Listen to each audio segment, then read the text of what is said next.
आशा करता हूं आप सब बहुत अच्छे होंगे। मेरा नाम है सिद्धांत अग्निहोत्री, स्टडी ग्लोस पे आपका बहुत बहुत स्वागत है। ये एक अच्छा ओपिनियन पीस था दोस्तों इंडियन एक्सप्रेस में, तो हम बात करेंगे इस शानदार ओपिनियन पीस की। हालांकि ये लिखा है शू फेहोंग ने। शू फेहोंग बेसिकली चाइना के एम्बेसडर है इंडिया, तो जाहिर सी बात है उन्होंने चाइना की तारीफ की होगी, बट फिर भी हमको ये समझना चाहिए कि कुछ चीज़ें जो हैं, शू फेहोंग जो है चाइनीज एम्बेसडर टू इंडिया, कुछ चीज़ें हमको समझनी चाहिए। अभी देखिए ऐतिहासिक तस्वीरें सामने आई। ब्रिक्स समिट में लगभग 1 घंटे तक की मीटिंग चली और भारत और चीन के बीच में बायलैटरल टॉक्स हुई, और ऐसा पहले कभी नहीं देखा गया। इस बायलैटरल टॉक्स में डिसएंगेजमेंट हो गया। अब भारत देप्सोंग और जो डेमचौक है वहां तक जा सकता है, पेट्रोलिंग कर सकता है। भारतीय आर्मी ने, इंडियन आर्मी ने चाइना को मिठाइयाँ दी। लेकिन सबसे बड़ी बात यह है कि हम यहाँ पे, कल हमने इंडिया की इकोनॉमी की बात की थी, आज हम चाइना की इकोनॉमी की बात करेंगे। क्या वाकई में चाइना की इकोनॉमी कोलैप्स कर रही है? क्या जो 4.5% का ग्रोथ रेट ये दे रहे हैं वो कितना कम है?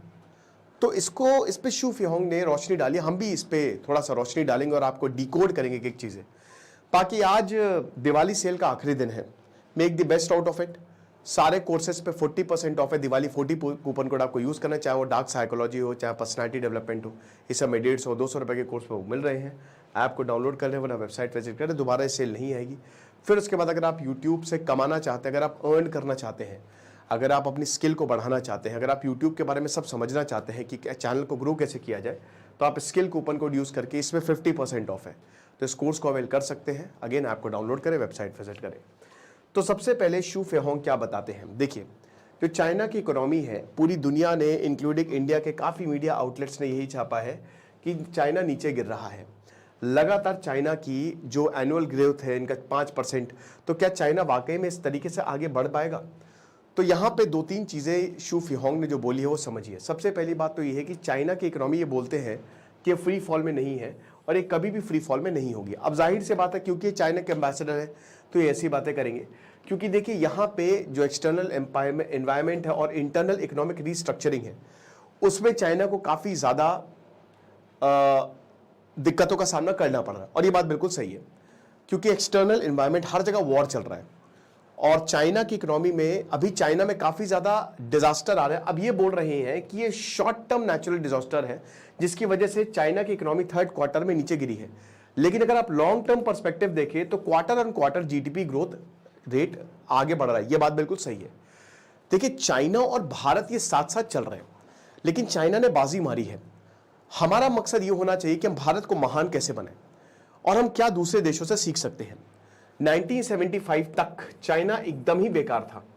चाइना बहुत पीछे था। चाइना मतलब समझिए कि लोग मर रहे थे, लोग भीख मांग रहे थे, ऐसे हालात थे। माओ जेडोंग को इकोनॉमी का ABCD भी नहीं आता था, भले कितने बड़े क्रांतिकारी हो वो। उसके बाद आता है डेंग ज़ियाओपिंग, जिन्होंने तख्ता ही पलट दिया। चीजें एकदम वक्त बदल दिए, जज्बात बदल दिए, क्योंकि उन्होंने सिर्फ और सिर्फ साइंस, टेक, इंजीनियरिंग, मैथमेटिक्स पे ही फोकस किया। और मैं बार बार बोलता हूं, जब तक किसी देश का ये पोर्शन डेवलप नहीं होगा ना, तब तक काम होगा नहीं।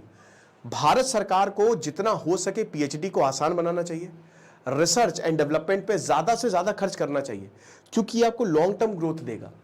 अब चाइना ने क्या किया, चाइना ने फेवरेबल एनवायरनमेंट बनाया, तो बिजनेस यहां पे सेटअप हुए। जो उसके पास रिसोर्सेज थे, उन्होंने लोगों से बात करके उन रिसोर्सेज का प्रॉपर यूटिलाइजेशन किया, जिसकी वजह से चाइना को बाहर जाने की जरूरत ही नहीं पड़ी। चाइना के घर के भी, भारत के पास भी भाई छोटा नागपुर प्लेटो है, भारत के पास भी हर चीज है, लेकिन कहीं ना कहीं हम फेल हो जाते हैं, है ना। हम उस हिसाब से डेवलप नहीं कर पा रहे, क्योंकि एक तो हम स्टेम पे खर्चा नहीं कर रहे हैं। पॉलिटिकल विल आपको चाहिए, और जब तक आप इस पे, आपके पास बहुत सारे रिसोर्सेज है बट उसका प्रॉपर यूटिलाइजेशन नहीं हो पा रहा है। कहीं नक्सलवाद की प्रॉब्लम है, कहीं कुछ प्रॉब्लम है, कहीं कोई ना कोई कंप्लाइंसेस आ जाते हैं। रेप-टेपिज्म अभी भी भारत में बहुत ज्यादा है। चाइना में ये चीज नहीं। देखिए, भारत में क्योंकि डेमोक्रेसी है, तो अगर आप कुछ भी करेंगे तो वहां पे प्रॉब्लम होगी ही होगी, वो मामला कोर्ट में चला जाएगा। चाइना में ये प्रॉब्लम नहीं है। इसका ये एक और बहुत बड़ा कारण है कि चाइना ग्रो कर रहा है, क्योंकि चाइना, देखिए, हमेशा डेमोक्रेसी इज द बेस्ट, लेकिन डेमोक्रेसी की भी कुछ खामियां होती हैं, ठीक है। अब चाइना को जो डेवलप करना वो करेगा, अगर पेड़ कटवाने काट देगा वो किसी के नहीं सोचेगा। तो इसीलिए वहां पे रैपिड डेवलपमेंट, बहुत तेजी से डिसीजन होता है। सिर्फ एक ही पार्टी, कम्युनिस्ट पार्टी, तो फिर ये मल्टीपल कंप्लायंसेस आपको नहीं करने हैं, ठीक है ना, बस वही डिसीजन देगी, वही। भारत में थोड़ा सा उल्टा है, तो इसीलिए भारत की ग्रोथ जो है वो धीमे धीमे, माफ कीजिएगा थोड़ा सा कुछ बोर्ड एक्चुअली बंद हो गया था। तो बात यह है कि ये तो चाइना की तारीफ करेंगे, लेकिन दोस्तों ये बात सच है कि चाइना इज हाईली डेवलप्ड। वहां पे हर जगह को बुलेट ट्रेन मिल जाएगी, ऐसी टेक्नोलॉजी चाइना यूज करता है। भारत नहीं है उतना डेवलप, और मैंने उसका रीजन भी आपको बताया कि क्यों डेवलप नहीं है। भारत में मुझे लगता है तो टैक्स बहुत कम करना चाहिए, ठीक है, स्पेशली जो बिजनेस है स्टार्टअप्स के लिए आप टैक्स लगाइए, लेकिन आप उसको देख के लगाइए। दूसरा, कंप्लायंसेस कम करिए। जितना ज्यादा, सिंपल सी बात है, जितना ज्यादा लोगों को खुश रखेंगे उतने ही लोग आपको खुश रखेंगे। ये भारत नहीं समझ पाता है। पुलिस से भारत डरता है। अभी एक वीडियो वायरल हुआ, आरपीएफ में भाई एसी काम नहीं कर रहा था, कंप्लेन की, चेन खींची तो आरपीएफ वाले उसी आदमी को ही पकड़ के ले गए मार मार के। तो ऐसे नहीं चलता है मेरे भाई। आपको समझना पड़ेगा कि जनता से ही प्रजा है, मतलब प्रजा से ही राजा है ना। तो ये भले ही आपको स्लो डाउन चाइना की जीडीपी ग्रोथ में दिख रहा है, लेकिन ये बात सच है कि year on year, quarter by quarter, जैसे पहले 9 मंथ में चाइना की जीडीपी 4.8% से ग्रो हुई है, और जितनी बड़ी इकोनॉमी उनको पीछे छोड़ा है। अब जाहिर सी बात है कि हाई टेक मैन्युफैक्चरिंग इंडस्ट्री का डेवलपमेंट हुआ है। चाइना में नए नए स्टार्टअप्स खुले हैं, स्ट्रॉन्ग इंडिजीनियस पावर और हाई क्वालिटी इकोनॉमी। ये बताता है कि चाइना, देखिए चाइना ने लेबर मार्केट में कब्जा करके रखा हुआ है। तो सबसे फर्स्ट 3 क्वार्टर जो है, तो यहां पे वही बता रहे हैं कि जो साइज है उससे ज्यादा ही इन्होंने हाई टेक मैन्युफैक्चरिंग जो है वो दी हुई है।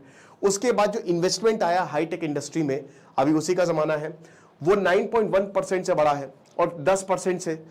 फिर उसके बाद जो e vehicle, lithium ion battery, photovoltaic products है, इसमें भी आउटपुट बड़ा है, डबल डिजिट ग्रोथ देखने को मिली। अब हम आपको ये क्यों बता रहे हैं, मैं आपको इस देखिए, इसको ऐसे मत लीजिएगा, इसको सपोर्टिंगली लीजिए। मैं आपको एक चीज बताता हूं, चाइना ने अपने आप को पूरा अलग कर लिया है। हम अमेरिका के ऊपर डिपेंडेंट है। जिस दिन व्हाट्सएप गया हम गए, जिस दिन गूगल गया हम गए, जिस दिन यूट्यूब गया हम गए। चाइना का सब खुद का है ना। चाइना के खुद के सर्वर है, डेटा खुद वो स्टोर करता है। हमारा डेटा अमेरिका स्टोर कर रहा है, आप समझ रहे हो। हम पूरी तरीके से अमेरिका पे डिपेंडेंट है, हमारा कुछ भी नहीं है खुद का। वो अब हम जाके आत्मनिर्भर हुए हैं, चीजों को कर रहे हैं, लेकिन इतने सालों से हम बाहर पे ही डिपेंडेंट थे।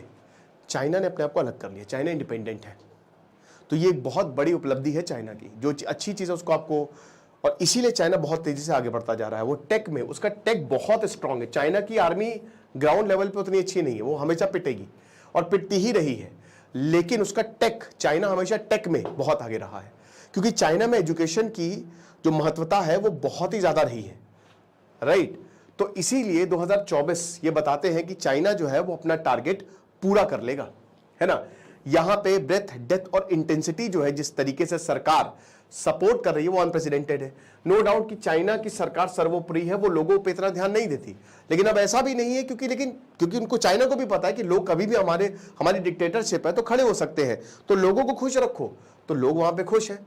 उसके बाद बहुत सारे कॉन्क्रीट मेजर्स जो है वो इंट्रोड्यूस किए गए हैं, ताकि स्टॉक मार्केट को बूस्ट किया जा सके। रियल एस्टेट क्रैश हुआ चाइना का, बहुत बुरी तरीके से क्रैश हुआ, और ये एक रियलिटी है। रियल एस्टेट सेक्टर चाइना का, वहां पे मकान कोई खरीद नहीं रहा है, लोन सेक्टर बैंक कोलैप्स होने की कगार पे। ये बात बिल्कुल सही है, तो इसमें तो इतना आप सहमत नहीं हो सकते, लेकिन हाँ, पैसे अच्छे खासे दिए हैं स्मॉल मीडियम साइज इंडस्ट्री को, स्टिमुलस दिए। जब भी इस तरीके की दिक्कत आए ना, तो आपको स्टिमुलस देना है, ये सरकार को करना ही पड़ता है। आपको लोगों के हाथ में पैसे थमाने होंगे ताकि वो खर्च करें। तो ये स्टिमुलस, ये जो पैकेज है, ये बहुत ही इंपॉर्टेंट है। उसके बाद फिर जो बर्डन है एंटरप्राइजेस, लोकल गवर्नमेंट पे, उसको भी रिलैक्स किया गया है। रिटेल सेल्स, इंडस्ट्रियल प्रोडक्शन और फिक्स्ड एसेट इन्वेस्टमेंट फिगर जो है उसको इंप्रूव किया गया है। नेशनल डे हॉलिडे, चाइना ने लगभग 765 मिलियन डोमेस्टिक टूरिस्ट ट्रिप, यानी कि अब जैसे बहुत सारे इंडियन ब्लॉगर्स भी वहां पे गए हैं, ठीक है, वो भी बताते हैं चाइना का। और ढेरों टूरिज्म भी मतलब एक तरीके से आगे बढ़ा है। तो जितने भी जो फोरकास्ट हैं, जो इकोनॉमिक संस्थाएं हैं, उन्होंने बोला है कि चाइना की इकोनॉमी अच्छे से बढ़ेगी, ठीक है। तो एक तरीके से चाइना रिस्क नहीं है, ऐसा ये बताते हैं। चाइनीज इकोनॉमी अभी भी प्राइमरी इंजन है ग्लोबल ग्रोथ का, और 30% वर्ल्ड इकोनॉमी में ये कंट्रीब्यूट करती है, ठीक है ना। उसके बाद अगर आप चाइना से डिकपल करेंगे, इसका मतलब आप अपॉर्चुनिटी से डिकपल, ये देखिए तारीफ करेंगे ही, ठीक है, और एक तरीके से पूरी दुनिया से आप डिकपल कर जाएंगे। अब क्या ये सच है? ऐसा नहीं है।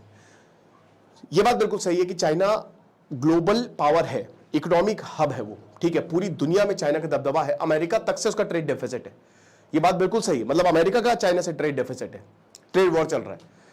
लेकिन आप बहुत सारी इकोनॉमी जो है वो आगे बढ़ रही है, अलग हो रही है। साउथ ईस्ट एशिया वो अलग हो रहा है, वो अपनी पावर बना रहे हैं। वियतनाम, जैसे चाइना ने रोक दिया सब, तो लोग वियतनाम, वो हमने अपॉर्चुनिटी खो दी, वियतनाम की तरफ गए, फिलीपींस की तरफ गए, ठीक है ना, कंबोडिया की तरफ गए। हमारे पास अच्छी अपॉर्चुनिटी थी सर्विस सेक्टर में, बट हमने वो खो दी। भारत भी एक अच्छी इकोनॉमी बन के उभर रहा है, अलग उभर रहा है।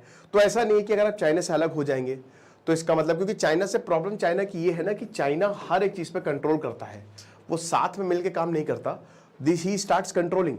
अब यहां पे बता रहे हैं कि 26,870 फॉरेन इन्वेस्टमेंट कंपनी जो है वो चाइना में आई है, 14.2% का ग्रोथ है। ये भी बिल्कुल सही बात है। यहां देखिए फॉरेन इन्वेस्टमेंट $69.8 बिलियन का है, 500 बिलियन युआन। अब देखिए टेस्ला शंघाई में फैक्ट्री बना रहा है, एलोन मस्क चाइना में है इस समय। चाइना में मतलब चाइना में पैसा डाल रहा है वो, क्यों? क्योंकि दुनिया की सबसे बड़ी बैटरी की कंपनी चाइना में है। लिथियम, सबसे ज्यादा लिथियम आयन चाइना से आता है। हम बातें बड़ी बड़ी करेंगे कि भाई एलोन मस्क भारत आ रहा है, वो क्यों आएंगे भारत, आप मुझे बात बताइए। यहाँ पे ना लिथियम है, यहाँ पे ना बहुत कंप्लायंसेस भी बहुत ज्यादा है। भारत ने कोड क्रैक किया, एप्पल को भारत लेके आया, लेकिन एलोन मस्क वहीं, भाई देखिए, एक जिसकी कंपनी है, प्राइवेट कंपनी, वो वहीं जाएगा ना जहां उसको ज्यादा प्रॉफिट है। तो इसीलिए शंघाई में टेस्ला ने अपनी नई फैक्ट्री बना ली। एप्पल ने भी Beijing, Shanghai, Shenzhen, Suzhou R&D staff को डबल किया है पिछले 5 सालों में। एप्पल ने भी, भले ही चाइना कुछ भी हो, लेकिन आपको बता दो ताइवान और चाइना बहुत यहां पे इन्वेस्टमेंट आता है, बड़ी बड़ी कंपनी यहां पे ऑफिस खोलती है, लेबर सस्ता मिलता है। यह बात बिल्कुल सच है कि भारत के इंजीनियर्स पूरी दुनिया में डंका बजा रहे हैं। पूरी दुनिया की टेक कंपनी में आधे भारत के इंजीनियर्स हैं, लेकिन वो बाहर हैं, भारत में नहीं है। चाइना में क्या है, सस्ता लेबर है। इसीलिए अमेरिका में क्यों एप्पल कंपनी सेटअप करेगा जब उसको चाइना में सस्ते लेबर मिल जाएगा? तो यही हो रहा है। चाइना की भी वीजा फ्री पॉलिसी है, जिसमें बहुत सारे फॉरेन ट्रैवलर्स हैं, इंडियंस भी गए वहां पे, इसीलिए तो बहुत बढ़िया तरीके से, एक तरीके से। और आपको बता दूं कि भले ही सरकारों की ना बनती हो, लोग बहुत बढ़िया है वहां के, लोगों की बहुत अच्छी, लोग हर जगह के अच्छे हैं। अभी मैं एक यात्री डॉक्टर करके व्लॉगर है बहुत, उनका तो भी वो पाकिस्तान गए हैं, तो पाकिस्तान के लोग बहुत अच्छे से उनको ट्रीट कर रहे हैं। तो बात इतनी सी है कि लोग हर जगह के बढ़िया है मेरे दोस्त, आपको बहुत अच्छे से ट्रीट करेंगे, सरकारों की नहीं बनती है बस, है ना। अब पीएम मोदी शी जिनपिंग मिले, दोनों साथ में मिले, दोनों ने कहा कि हम सबसे बड़ी इकोनॉमी है और हम सबको साथ में चलना है। हम लगभग, अगर हम टोटल देखें तो हमारे पास 280 करोड़ लोग हैं, तो दुनिया की सबसे पॉपुलस नेशन और दुनिया की सबसे बड़ी इकोनॉमी साथ में आए हैं। विकसित भारत 2047 तक बनाना है, ये तभी होगा जब तक चाइना साथ में आएगा। तो हम और आप साथ में मिलकर काम करके आगे बढ़ सकते हैं। अब ये इन्होंने जो बात कही है, ये पूरा आर्टिकल इंडिया के कंटेक्स्ट में ही लिखा है इन्होंने, इंडियन एक्सप्रेस में छपा था। तो इंडिया के कंटेक्स्ट में ही इन्होंने बात बोली है कि इंडिया को ये चीजें समझनी चाहिए। और मुझे लगता है कि अब शायद एक नए फेज की शुरुआत है। ब्रिक्स एक आई ओपनर था। ब्रिक्स में शी जिनपिंग और नरेंद्र मोदी जो बैठे हैं, जो 1 घंटे तक बात चली है ना, वो कमाल हुआ है। उसमें अब क्या हो रहा है ना कि जैसे डिसएंगेजमेंट शुरू हो गया। अब देखिए पिछले 4 सालों में डिसएंगेजमेंट का नामो निशान नहीं। 30 बार आर्मी वाले मिल लिए, नहीं हुआ, लेकिन बस टॉप लीडर्स बैठे, काम हो गया। 10 दिन के अंदर अंदर डिसएंगेजमेंट शुरू। तो बात वही से है कि भाई ये हो सकता है कि नए फेज की शुरुआत हो भारत के लिए। देखेंगे आगे जो भी होगा। आपको क्या लगता है मुझे कमेंट बॉक्स में बताइएगा। बाकी सेल चल रही है भाई, make the best out of it. हमारे कोर्सेज को अवेल करें। Thank you so much.